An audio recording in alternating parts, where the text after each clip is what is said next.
Over the weekend, I believe there was a New York Times article that I read about how much of the East Coast is continuing to sink. Yeah. Especially here in Boston after we saw a lot of the flooding. Well, and it also looked like much of the Cape, Plymouth, all of that. I think it's about 1,500 miles of coastline just in the state of Massachusetts alone that is, of course, subject to climate change and some of the vulnerabilities from that. So we have to keep in mind what we do in one spot of the earth can have implications on the other side of the earth as well. It's very true. All right, 19 minutes after the hour, Mr. Wooten's back with a check of the forecast. Yeah, and the sunshine. And the sunshine today. I want to go back to California because you guys talked about some of the flooding there in Southern California, LA, under a flash flood warning in several different locations. So we're going to track this system from the West Coast, which, by the way, what happens in one spot of the country can also have implications for the other side of the country. And this week, it will. There's a system across the West Coast bringing a ribbon of moisture known as an atmospheric river across California.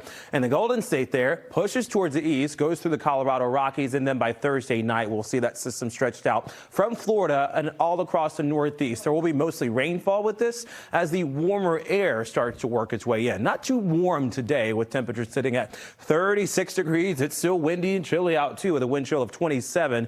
That's what it feels like on your exposed skin. I know that the kiddos are out of school this week, but if you're headed outdoors to maybe go to the playground, go for a run, you need to dress in layers today and tomorrow too because of the cold air on the way. Our winds have died down somewhat. Earlier today, peak winds were between 25 and maybe even 30 miles an hour. Now we've just got isolated pockets of gusts at about 18 to 20 miles an hour from Fitchburg to Worcester and even across the city too. Temperatures sitting at 37 right now in Plymouth, 34 across the North Shore, and Beverly 34 for Lawrence and Martha's Vineyard at about 37 degrees. Hour by hour, we will see the temperatures drop down as the clouds peel apart. We've got clear skies tonight, so we'll be down to about 25 or 26 just before midnight tonight. But I think ultimately a lot of us will get even colder early tomorrow morning. 19 in Franklin, 19 in Taunton, 17 in Lowell. Wait a minute, Tevin, didn't you promise us some spring-like weather with highs near 50? It's on the way. Hold your horses here. That's likely the second half of the week. But tomorrow, it's still chilly. It is still February after all.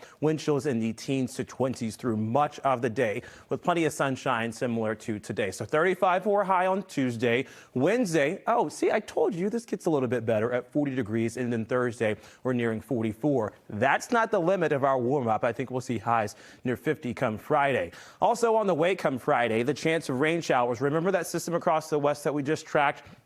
By Thursday night, we'll see it across the Ohio River Valley, middle portions of Tennessee, and also across North and South Carolina. Into New England, this will mean more rain than it will snow, specifically across southern New England. I think the best opportunity for snow will be in the upper elevations of the Green Mountains through Burlington, perhaps Bolton Valley getting another round of snow, by the way, and then the Crown of Maine through Friday night. It's a quick-moving system. We get into Saturday here. I think it's a mostly sunny day Saturday with the exception of one or two stragglers or stray showers that we'll see. So here's a 10-day forecast with warmth on the way. We'll break this down into two sections. Through Friday, that's the first chance of warmth with highs at about 48 to 50 degrees. If we don't do it this weekend, once I move out of the way, there's the better stuff on the way next week. Tuesday, Wednesday, and Thursday. And I know you're seeing the rain icons.